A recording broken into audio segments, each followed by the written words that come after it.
Code 7 is an episodic text-based game brought to you by Good Wolf Studio. Kickstarted for around $20,000 10 months ago. Because it is a short, episodic game, I'm warning you about potential spoilers in the footage. The gameplay is typing. Less typing than you would expect since you can use tab to autocomplete the command. Surprisingly, for a typing game, Code 7 creates tension. I found myself consistently on the edge of my seat. In the situations you need to quickly hack to help someone, it shines.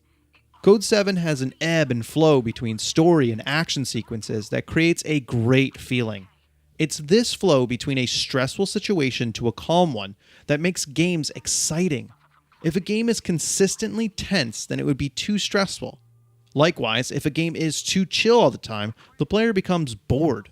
I never felt like an outsider watching a story unfold in front of me. Code 7 is a visual novel at times, but it doesn't wait too long to get the player involved. Now, you will be reading a lot of employee emails and listening to audio tapes. It is the same task repeated throughout. Gain access to a computer or room and try to get as much information out of it as possible. I didn't mind since every room advances the story and you learn a little bit more about what's going on. It's not a complete waste of time as you build your database about people. The information collected can be used to brute force logins on some computers.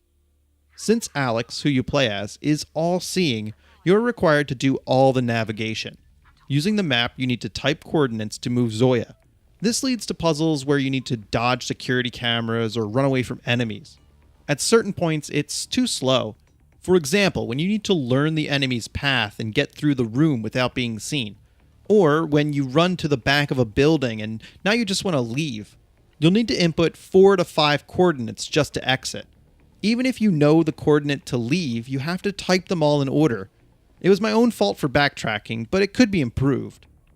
Another puzzle involves hacking a computer to log in.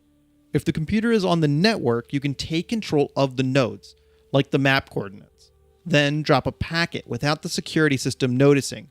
It's easier to see on the screen now than me describing it. It's mostly trial and error when you're first taking control of the nodes. The second step is about figuring out the timing to place your packet. I didn't find the minigame difficult, and the game allows you to restart from the beginning with no penalty. Code 7 is using a choice system like The Walking Dead or any of the Telltale games. Good Wolf Studio limited it to only a few choices per chapter with only yes or no questions. They do have an online component that shows you what other people selected when the chapter is completed. They're interesting, but I can't tell if it has affected gameplay at all. And if it has, they should show the player that their choice matters. Otherwise, it's just an interesting little bit to see what other players chose or were able to complete. There might be performance issues. During a hacking segment, the whole game halved the frame rate. It was insane. It was for a solid 60 to 30.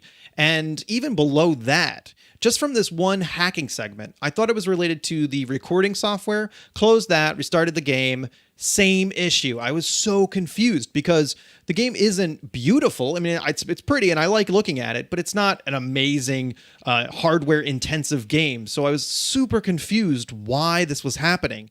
So it's just something to be aware of. It only happened in that one part, and it cleared itself up after that, and it didn't happen again. It was just really weird. I saw some patch notes related to something similar, or it looked like maybe the same issue, and so your results may vary.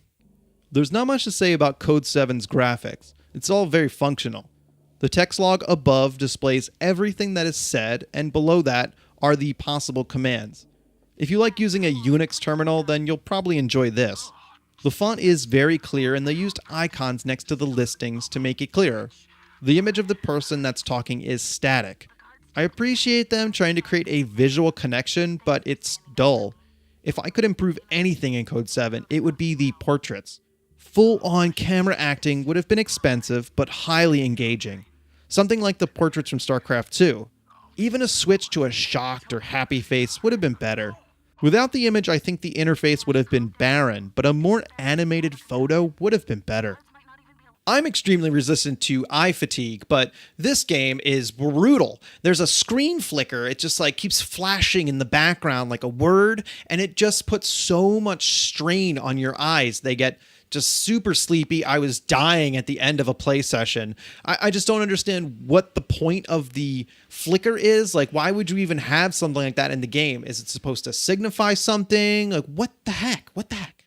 I thought it was tame when I was first playing, but I actually started noticing it more and more. Luckily, the flicker is adjustable in the settings. Consider turning it down to 25 or off if you pick this up. Looks like a simple office. One desk with a computer, not much else. There are some family photos. 4 kids. Must be their dad's office.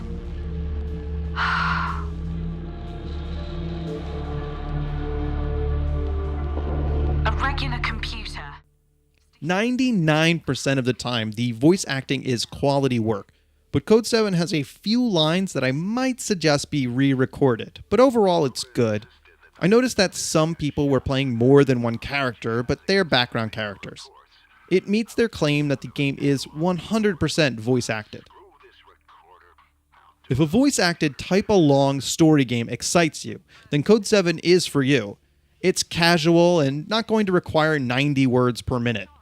Code 7 is an episodic game, and while $15 gets you all the episodes, you can only play the first one now. With all the tension created just from typing, I'm extremely optimistic how good the rest of the game is going to be. Yet, the question of when Episode 2 will be released lingers. After Kentucky Route Zero has taken 4 years of development and still isn't done, it's difficult to suggest this. Good Wolf Studio hopes to have the second episode out in 6 months, early 2018. One plus is that they seem to communicate. I like what I've seen so far, but it's not complete. Thanks for watching. Let me know what you think about the review or the game. Are you going to pick it up? I mean, episodic games are tough. I really am worried about them coming out with more of them. You know, it's difficult to predict that kind of stuff. So, yeah, I'm going to go play more games, make more videos. Thanks for watching.